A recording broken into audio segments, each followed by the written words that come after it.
రాయ్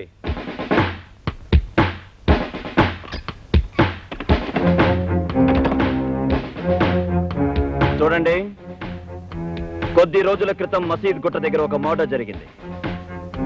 ఆ హత్య ఈ ప్రాంతానికి సంబంధించిన వాళ్ళెవరో చూశారని అక్కడ దొరికిన ఆధారాలు బట్టి మాకు తెలిసింది. అది చూసిందెవరో నాకు ఈ క్షణమే తెలియాలి. లేదా నా సంగతి తెలుసుగా, తుక్కు రేగిపోతుంది. చెప్పండి.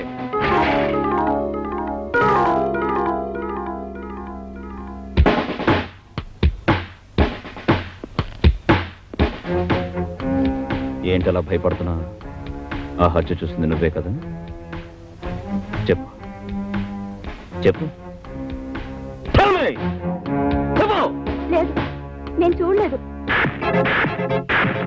అయ్యో, ఏంటండి ఇది? అబ్బుసుబ్బ తెలియని వాళ్ళు మెసేజ్ చేసుకుంటున్నారు. ఆరుగాని కూడా చూడకుండా. అసలు ఈ అమ్మాయి ఎవరో మా గూడిందే కాదు. ఆ సాగు చూసింది ఈ అమ్మాయి కాదులే. అయితే నువ్వు అది కానిస్టేబుల్, ఆ అమ్మాయిని స్టేషన్ తీసుకురా. Okay sir. మీరు కదా కదా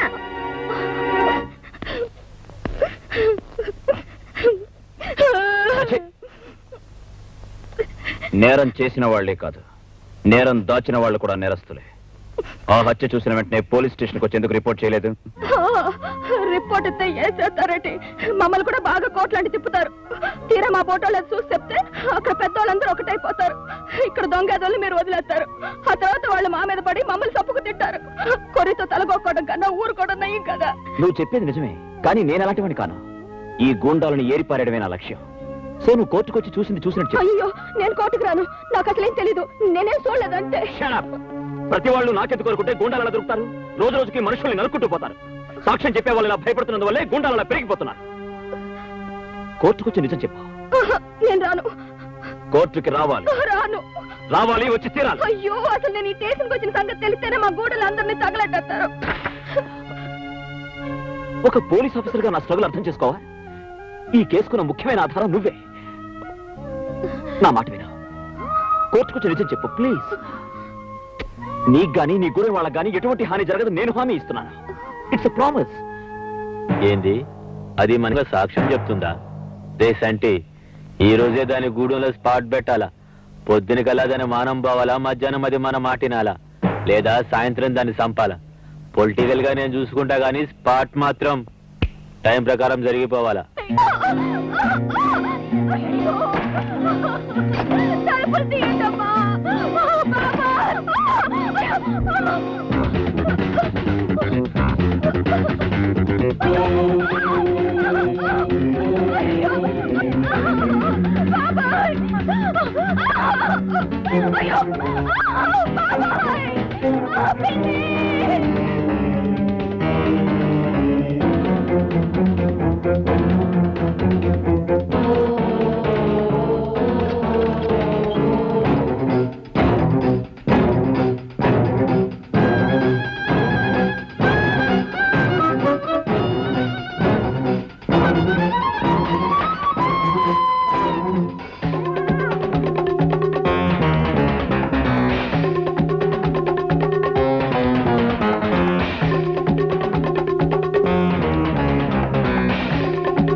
మనం అనుకున్నది జరగకపోయినా జరిగింది మనకు అనుకూలంగానే జరిగింది.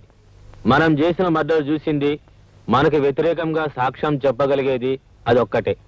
ఈ కేసులో అది తప్పించుకోకుండా దానికి శిక్ష పడేలా చేస్తే అది మన మీద చెప్పే సాక్ష్యానికి విలువ ఉండదు, అప్పుడు మనకే గొడవ ఉండదు. ఈ కేసులో అది తప్పించుకోకుండా దానికి శిక్ష పడేలా మన మూమెంట్స్ అన్ని స్ట్రాంగ్ చేయండి.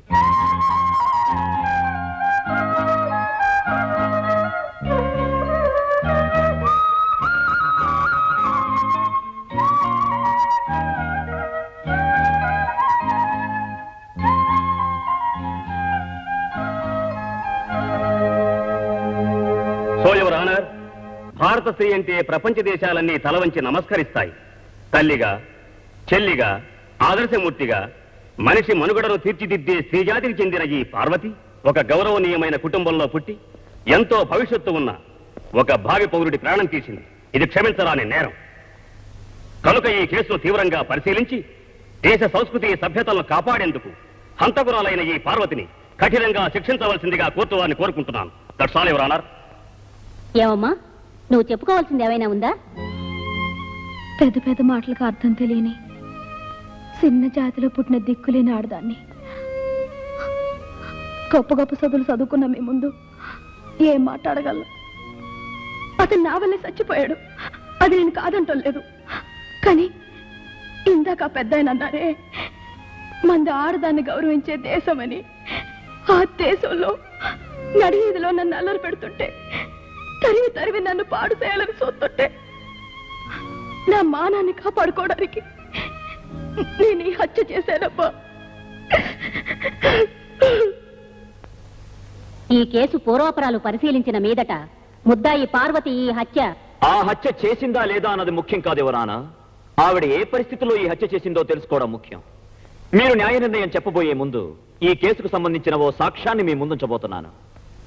ఈ సాక్ష్యాన్ని మీరు తెరిచి చూస్తే న్యాయం మీ నోట ఇదే పలికిస్తుందన్న నమ్మకం నాకుంది.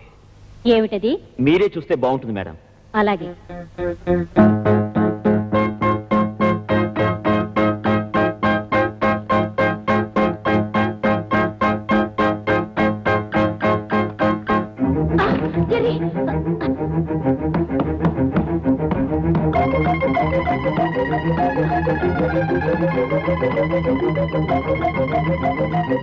మిస్టర్, ఏమిటి ఆటలు? న్యాయస్థానం అంటే ఇంత లోకుగా ఉందా? ఒక బాధ్యత గల పోలీస్ ఆఫీసర్ చేయవలసిన పనేనా ఇది? I'm extremely sorry for exceeding the court limits madam. కానీ న్యాయాన్ని కాపాడడానికి ఈ పని చేయక తప్పలేదు. అది కరిస్తే బాధ పెడుతుందే తప్ప ప్రాణాలు పోవు. ఆ నిజం తెలిసి కూడా అది మీ మీదకి వచ్చినప్పుడు ముందు వెనక ఆలోచించకుండా, ఇది ఒక న్యాయస్థానం అని కూడా చూడకుండా దాన్ని ఎందుకు చంపారు? ఒక జీవిని చంపడం నేరం కాదా? అది నా ఆత్మరక్షణ కోసం చేసిన పని. మీరు చేసింది ఆత్మరక్షణ కోసం, కానీ ఆ అమ్మాయి చేసింది మానరక్షణ కోసం మేడం. కావాలని చేసిందో, ఒక గొప్ప భావి పౌరుణ్ణి చంపాలని చేసిందో కాదు. అంచేత మానవత్వంతో ఆలోచించి ఆమెకు న్యాయ నిర్ణయం చేయాలని కోరుకుంటున్నాను.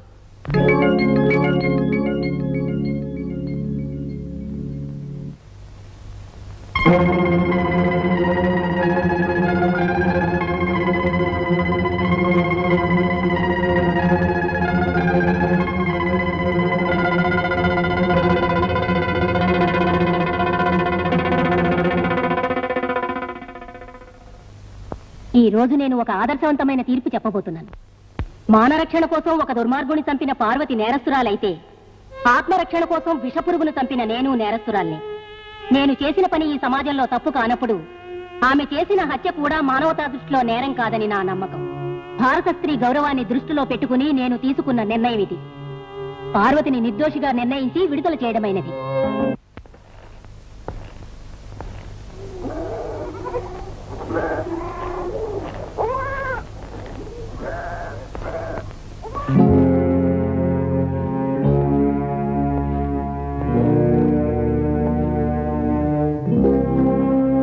ఆగు పార్వతి. చూడు బాబు, ఆ నీలకంఠం మనుషులది ఇక్కడ ఉంటే మా ఇళ్ళన్నీ పీకెత్తామని బెదిరెట్టారు. ఆ ఎదవలు దాని మీద పగబట్టారు బాబు. ఏ నిమిషంలో దాని ప్రాణాలు తీస్తారో అని భయపడుతున్నాం బాబు. ఏ క్షణంనైనా దాని ప్రాణాలు ఆళ్ళ చేతుల్లోనే పోతాయి బాబు.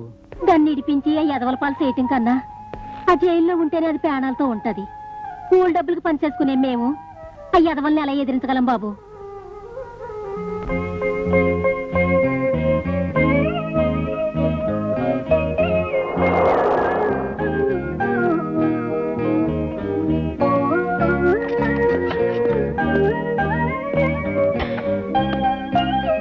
రా. ఇంతవరకు 10 మంది 10 రకాలుగా నన్నే అన్నారు. ఇప్పుడు నేను ఈ గడప దాటి లోపలికి వస్తే నాతో పాటు మిమ్మల్ని అంటారు. ఏయ్, ఎవరేం మాట్లాడతారో మాట్లాడే వాళ్ళకి ఏం సమాధానం చెప్పాలో నాకు తెలుసు. ఇంకెప్పుడు వాళ్ళంటారో వీళ్ళంటారని మాట్లాడకుండా ఇంట్లో పడండి. ఎప్పుడు దాకా?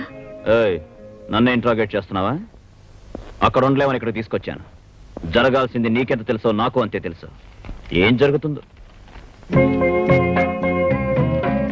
ఏయ్, ఏంటిది? నువ్వు ఇలాంటి పనులే చేయక్కర్లేదు. వదిలే. Get up.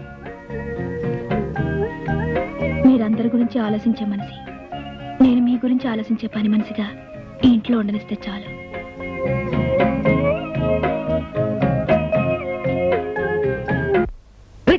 మంచి పందెక్కి తొక్కినట్టు ఉండాల. పట్రా పట్టు. సార్ సార్ కొంప మునిగింది సార్. ఏటి రండి సార్. ఎస్ అని చెప్పు. రండి సార్ రండి. ఏటి ఏటి తొందరగా చెప్పు అయ్యా. ఆ సీఎం మీ మీద కమిషన్ అయిపోతున్నాడండి బాబు. నా మీద ఏ ఎవరంగా చెప్పా? ఇది వరకటి గవర్నమెంట్ ని వాడుకుని అక్రమంగా డబ్బు సంపాదించారని, విజయవాడలో మీరు రిజిస్టర్ చేసిన ఆస్తుల వివరాలన్నీ మొత్తం బయటికి లాగబోతున్నాయండి. ఆ హోమ్ ఎక్కడయ్యా?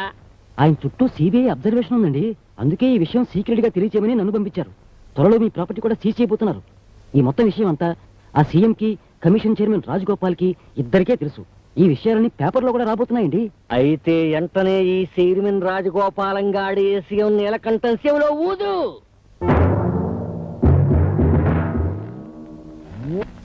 ఏమిటిది? నన్ను ఇక్కడికి ఎందుకు తీసుకొచ్చారు? మాట్లాడరే. ఇదిగో చైర్మన్, ఆ సీఎం నమ్ముకుంటే కూడెడతాడా గొడ్డెడతాడా? గాడిది గుడ్డెడతాడు. అసలు ఇందులో ఉన్న తిరకాసులోంచి మేము ఎలా తప్పించుకోవాలో చెప్పి మాకు అనుకూలంగా కాగితాలు రాసిచ్చేవే అనుకో, నీ కమిషన్ మెంబర్లకు ఒక్కొక్కరికి ఒక్కో ఇల్లు కట్టిస్తాను. నీకు స్పెషల్ గా ఓ కారు ఇస్తాను. ఈ 7 తరాలు ఫ్రీగా రోజు పీకల దాకా సారా తాగడానికి ప్యాసులు కూడా ఇస్తాను. నా మనసు అన్నపోసని, నా అత్త ఆవగింజంతని, నా గురించి బయట చెప్పుకునేది ఓట్ల కిందలో బియ్యపు కిందని రాసి పిచ్చా. నీ డబ్బుకు లొంగిపోయే వెధవాలనుకున్నావా ఆఫీసర్లు? సీఎం గారు లాంటి ఒక మంచి వ్యక్తి కింద పనిచేస్తున్న నాకు నీలాంటి వాడికి లొంగాల్సిన అవసరం లేదు. ఇలాంటి గుండా వెధవల ముందు నిలబడాల్సిన అవసరం అంతకన్నా లేదు. చెప్తాం. చేస్తావా లేదో చెప్పు, లేదా ఎట్లా చేయాలో మేం చెప్తాం. నువ్వేంట్రా చెప్పేది? నీలాంటి వాళ్ళని నా సర్వీస్ లో చాలా మందిని చూశాను. ఈ రోజు సాయంత్రంలోగా మీ అందరిని జైల్లో పెట్టించకపోతే నా పేరు రాజగోపాలే కాదు. బయట మొహమాట పడుతున్నట్టున్నాడు, జరా లోపలికి ఒప్పిస్తాను.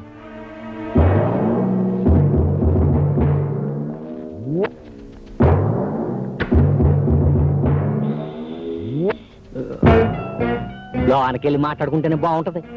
ఒప్పేసుకుంటాడు కదా. చనోర్మై అన్న స్పాట్ లో ఉండగా మాట్లాడకు. ఓ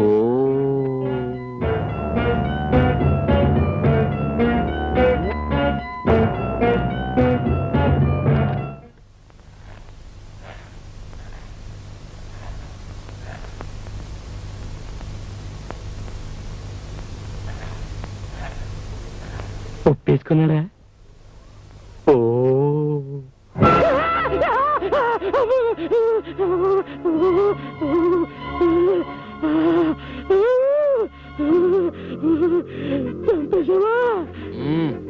పాముని కొట్టి వదలకూడదు. గొంతెత్తి అరిశాడు, గొంతు కోసేసా. అది ఏయ్, నేను స్పాట్ అయినా 1 గంట వరకు అదే మూడ్ లో ఉంటా. ఎవరైనా సరే. రేసంటి మేడం మీద జర బ్లడ్ ఉన్నట్టుంది చూడు. ఈ గొడవల్లో పడి నీ మీద చేసిన కమిషన్ 1 నెల పోస్ట్ పోన్ అవుద్ది. ఏంది చూస్తావు? పైసలి ఈలోగా ఎలాగైనా సరే ఆడి ప్రభుత్వం పడిపోవాలా చూడు. ఇంతకి ఇంతలు ఇస్తాను. ఆ సీఎం గోడి గవర్నమెంట్ ఏ తమ్మం లాగితే పడిపోద్దో చూసి ఆ తమ్మం లాగి పడగొట్టేయాలి డ్రిచ్చ, లేకపోతే మనం పడిపోతాం. ఆ సీఎం గవర్నమెంట్ నా చేత్తు నేనే పడగొడతా. అదెప్పుడు నేనే చెప్తా. అదేమన్నా పోలకుండి నచ్చింటో పెట్టుకోవడానికి డెడ్ బాడీ, దాన్ని ఏమంటావు? ఓ బంజయ్, హోమ్ మినిస్టర్ పిలిచి ఆ డెడ్ బాడీకి 2 పూలదండలేసి ఊరేగించమను. ఎలక్షన్ లో ఓట్లు ఎక్కువ పడతాయి. నువ్వు వాడికి అది ఇచ్చి రారా.